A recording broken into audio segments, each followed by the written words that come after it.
दोस्तों आइए इस कहानी से कुछ सीखते हैं। एक दिन बुद्ध श्रावस्ती के ही एक गांव में भिक्षाटन के लिए पहुंचते हैं। जब बुद्ध गांव में सन्नाटा छाया हुआ है, दूर दूर तक कोई व्यक्ति नजर नहीं आ रहा था। बुद्ध उस गांव के पहले द्वार पर जाते हैं और कहते हैं, भिक्षाम देहि, परंतु भीतर से बाहर कोई नहीं आता। बुद्ध दूसरे द्वार पर जाते हैं परंतु कोई दरवाजा नहीं खोलता। बुद्ध तीसरे द्वार पर जाते हैं परंतु उस द्वार से भी कोई व्यक्ति बाहर नहीं आता। फिर अचानक से एक दरवाजा खुलता है जिसमें से एक व्यक्ति बाहर निकलता है। वो जल्दी से बुद्ध का हाथ पकड़ता और उन्हें अपने घर में ले जाता है और कहता है, क्षमा करें बुद्ध, परंतु इस समय आप बाहर नहीं जा सकते। उंगलीमाल को श्रावस्ती की सीमा पर देखा गया है। सभी गांव वाले डर के मारे अपने अपने घरों की खिड़कियां, दरवाजे बंद करके बैठे हुए हैं। बुद्ध उस व्यक्ति से पूछते हैं, कौन है ये उंगलीमाल और उससे इतना भय क्यों है? वो व्यक्ति कहता है, उंगलीमाल एक राक्षस है। उसे जो भी मनुष्य मिलता है, बच्चा, वृद्ध, स्त्री या पुरुष, यहाँ तक कि सन्यासी भी, वो किसी को भी नहीं छोड़ता। महाराज प्रसन्नजीत के सैनिक भी उससे डरते हैं। बुद्ध उस व्यक्ति से पूछते हैं, क्या वो ये सब धन के लालच में करता है? वो व्यक्ति कहता है, नहीं, धन का उसे कोई लालच नहीं है। वो जब भी किसी मनुष्य पर वार करता है तो उसकी उंगली काटकर अपने गले की माला बनाता है, इसलिए उसका नाम उंगलीमाल पड़ गया है। और यह भी सुना है कि जब उसके गले की माला में 100 उंगलियां पूरी हो जाएंगी तो उसकी विनाशक शक्तियां और भी ज्यादा बढ़ जाएंगी। बुद्ध कहते हैं, आभार आपका, जो आपने मुझे उसके बारे में बताया। फिर वो व्यक्ति बुद्ध से कहता है कि कृपा कर आप बाहर न जाइए, क्योंकि वो आप पर भी वार कर सकता है।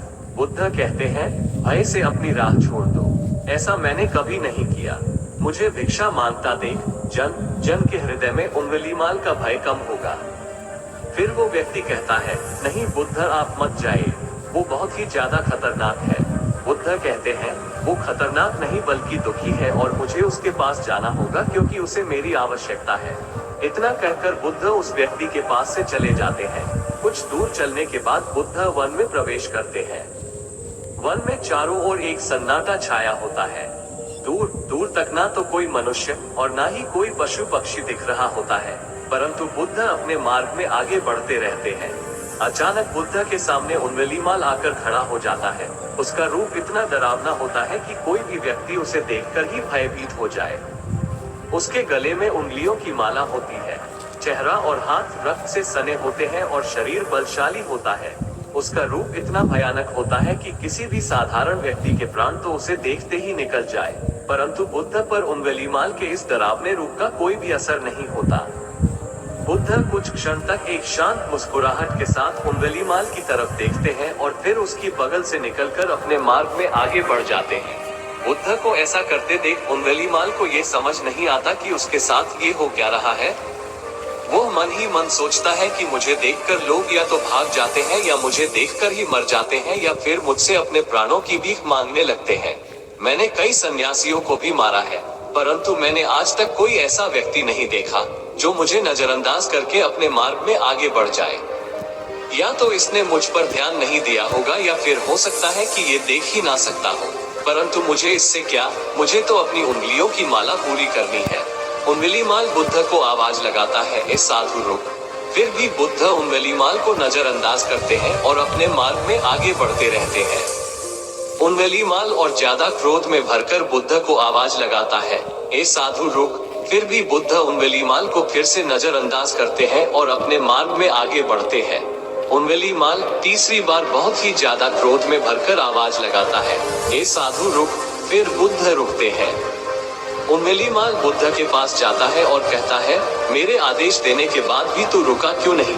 बुद्ध कहते हैं, मैं तो बहुत पहले ही रुक चुका हूँ, तुम ही चलते जा रहे हो। उंगलीमाल ये समझ ही नहीं पाता कि बुद्ध क्या कह रहे हैं, परंतु वो इतना जरूर समझ जाता है कि सामने खड़ा व्यक्ति उससे थोड़ा भी नहीं डर रहा है। उंगलीमाल बुद्ध को डराने के लिए चिल्लाकर पूछता है, ए साधु, तुझे मुझसे भय नहीं लग रहा है क्या? मैं आदिमानव हूँ। बुद्ध कहते हैं, नहीं, तुम मानव हो। बुद्ध की यह बात उंगलीमाल के हृदय पर लगती है।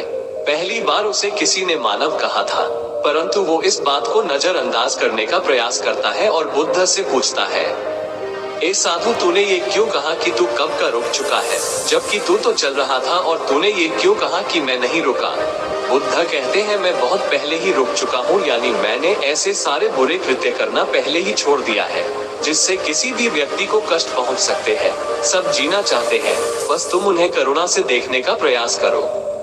बुद्ध के ये शब्द दोबारा से उंगलीमाल के हृदय पर चोट करते हैं, परंतु वो दोबारा से बुद्ध की बातों को नजरअंदाज करने का प्रयास करता है, और इस बार वो और क्रोध में भरकर बुद्ध की गर्दन पर अपनी कटारी रख देता है, जिससे वो लोगों की हत्या किया करता था, और बुद्ध से चिल्लाकर कहता है, नहीं, मानव में ना तो प्रेम है और ना ही करुणा है, सिर्फ छल और कपट है, इसलिए मैं सबकी हत्या करूंगा और किसी को जीवित नहीं छोड़ूंगा।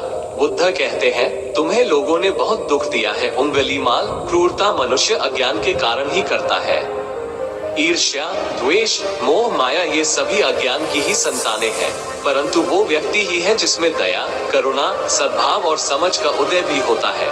उंगलीमाल, यदि इस जीवन में क्रूर और निष्ठुर लोग हैं, तो दयावान भी हैं। बस तुम्हें अपनी आंखों से इस अंधेपन की इस पट्टी को हटाना होगा, जो तुम्हें केवल बुराई ही दिखा रही है।